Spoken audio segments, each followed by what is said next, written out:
نضيف لدرس يوم أمس ميزة، وهي إظهار الناتج بشكل فوري.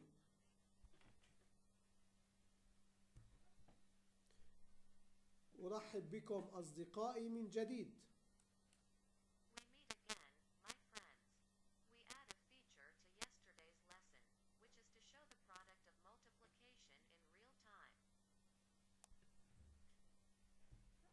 نلاحظ أصدقائي أننا أضفنا أداة جديدة في النموذج، وهي الإجمالي، تقوم بإظهار ناتج الضرب بشكل فوري ديناميكي.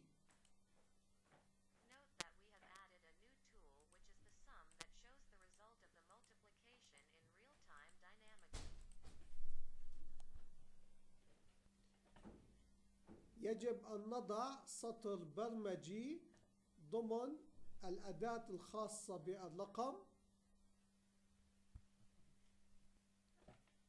لكي يتحسس بأي رقم يتم إدخاله يعطي الناتج مباشرة لأداة الإجمالي. وأيضا يجب أن نضع سطر برمجي ضمن أداة السعر للأمر نفسه.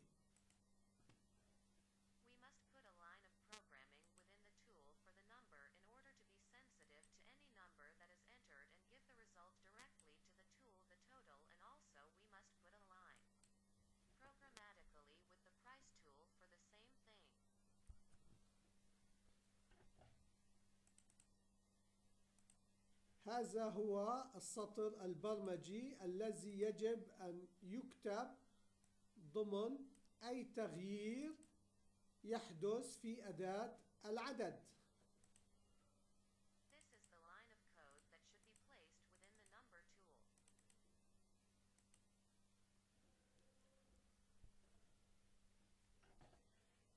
وهذا هو السطر البرمجي الذي يجب أن يوضع ضمن أداة السعر.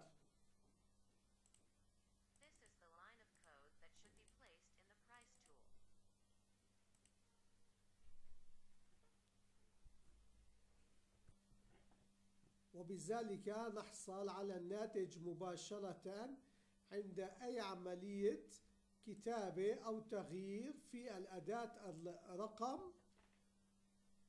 يظهر الناتج مباشرة في أداة الإجمالي.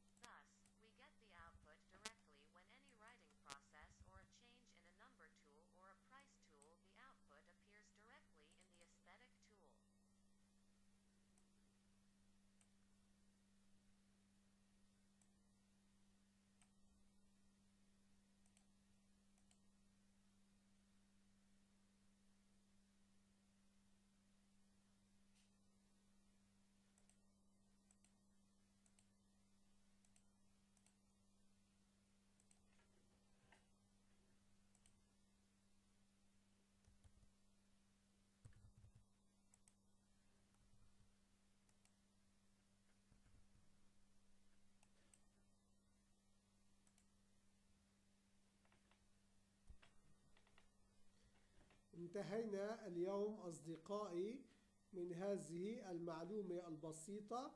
نلتقي غدا إن شاء الله. إلى اللقاء.